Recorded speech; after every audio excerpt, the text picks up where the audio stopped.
Hey, what's up, Spooky fam? Today we are talking about Fear Street Volume 2, 1978, and today we have our 70s themed set, and today I am Ziggy Stardust for our main character, Ziggy, which I will get into in a little bit, but first I have a couple of thank yous. Firstly, thank you, Netflix, for once again recognizing that I have a space here on the internet. That means more than I could ever express to you. Secondly, thank you to the lovely humans at Dr. Disc, my very favorite record store, for helping me with these, because this was what I had envisioned for this set. I even have my record player here, so like this is exactly what I saw in my brain, and I owe it to you guys for helping me with this, so thank you. And lastly, thank you to those of you from my main channel who said I reminded them of David Bowie in a video, because that just lit a fire under my butt here. But like I mentioned, today we are finally talking about Fear Street Volume 2, 1978. This one was fantastic. I will survive. Hey, what's up, Spooky fam? Today we're checking out finally, and it's been a long week of waiting because the preview looked so cool. We're checking out Fear Street Part 2, 1978. I cannot wait to see if this is equally as exciting, gory, good music. I want the same feelings I had for the first movie. I feel like Fear Street 1994, it felt like a comfort movie instantly, and I hope this one feels the same. So we left off at part 1 being introduced to Sarah Fear and her story. Sarah Fear's curse plagued the town of Shadyside, and in part 2 we go back to 1978 to dive into more of that curse.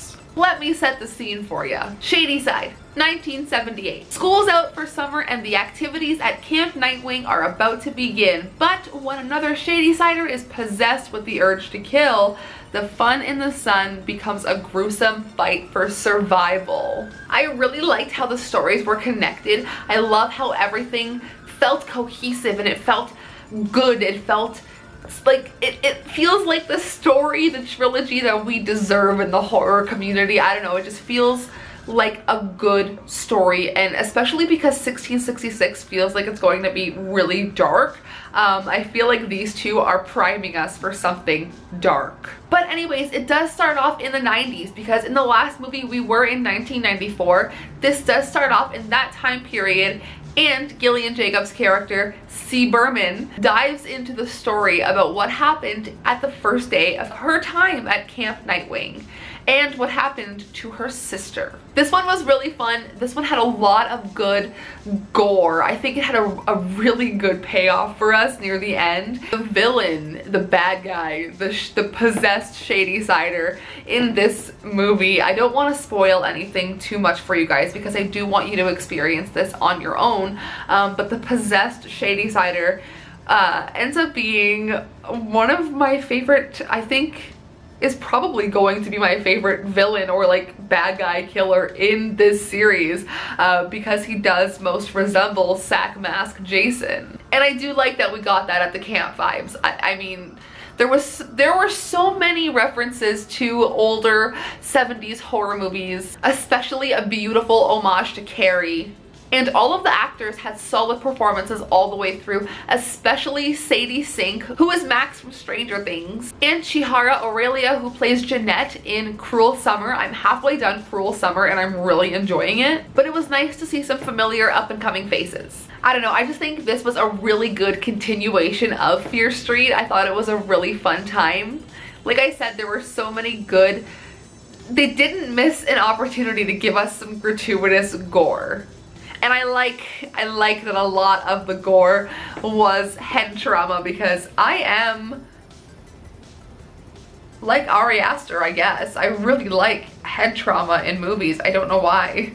I had a pretty severe head injury, and I feel like having that happen, I don't know, makes it more relatable. I think one of my favorite characters in this movie ended up being Alice. She was very relatable. And overall, I really think you guys are going to like where these movies go. And I feel like as a community, we're really going to stick with these Fear Street movies for a long time. Even if some of you don't like them as much as I do, I think they are a good, fun, mindless time. And before we finish up here, I just want to talk about the music choices, because music in part 1 was one of my favorite things, and I had really high expectations for the music in part 2, but I was a little bit let down. No, that alarm clock went off and I thought it was gonna be Pink Floyd time. Cherry Bomb! More cowbell! Slade's daughter killed 7 people. The daughter? That was some Jethro Tull. I know that voice anywhere. There'll be peace when you are done. I'm eating cheese. Lay your weary head to rest. Don't you cry no more.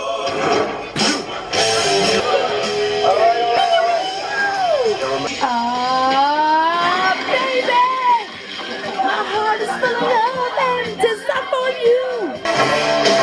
Yeah, take it easy.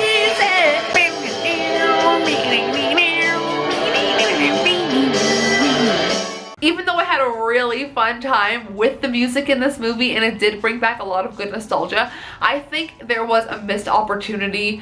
Maybe they couldn't get the rights, who knows, but like I feel like they could have added so many more different 70s songs that would have been a vibe. This one was so much fun. Oh my goodness, it was so much fun. I am like sweating, I'm out of breath. That was so much fun to watch. There was so much gratuitous violence, so much blood, so much gore. Chef's kiss. But anyways, let me know down below what you guys thought of Fear Street Part 2, 1978. But the theme for our next video is witches, 1666. So we're going to have a whole new backdrop here once again.